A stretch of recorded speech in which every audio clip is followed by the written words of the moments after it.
How does it make you feel when you walk into an animal shelter and see the animals locked up in cages? It probably makes you feel sad and like you want to help them all. In Chicago, Paws, an animal shelter, became a cage-free shelter with the intention of turning Chicago into a no-kill city. With the promotion of cage-free shelters by Paws, shelter euthanasia fell by 77% in just 1 year. According to the 2010 Guidelines for Standards of Animal Care from the Association of Animal Shelters, in order to allow effective monitoring and reduce risk of conflict as well as decreased infectious disease transmission, a group size of cats should not exceed 10 or 12. As loving pet owners, we prefer not to keep our own pets in cages. I know sometimes it's unavoidable if you're leaving and your dog is disruptive or destructive, and you put them in a cage and then you take them out when you get home. But we know that our pets need to roam and enjoy their space in order to feel happy and safe. So why is it okay for pets to be in cages during the most terrifying times of their lives in a shelter, not knowing who they're going to go home with or if they're ever going to go home with someone? Cage-free shelters promote healthier and happier pets. Oklahoma State actually did a study on chickens to see whether or not a cage-free lifestyle benefits their behavior or not. During the study, the researchers definitely noticed a difference between caged and non-caged chickens.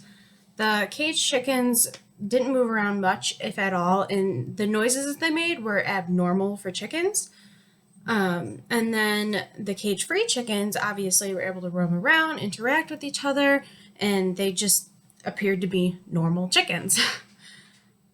The cage-free environment is more calming to adopters since there is no jail feeling and they can interact with the animals.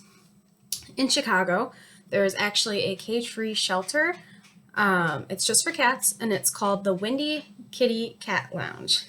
The shelter is themed as a small town coffee shop.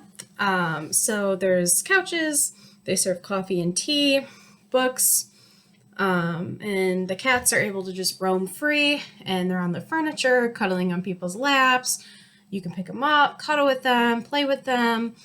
I actually have two friends that live in Chicago. They have cats of their own, and they just go and visit this cat cafe probably once a week, and they just go and they hang out with the kittens and the cats, and they play with them, cuddle with them, and they say that it actually helps them if they're feeling down. They go and they feel so much better, and the cats are very happy just by being cuddled and played with by people.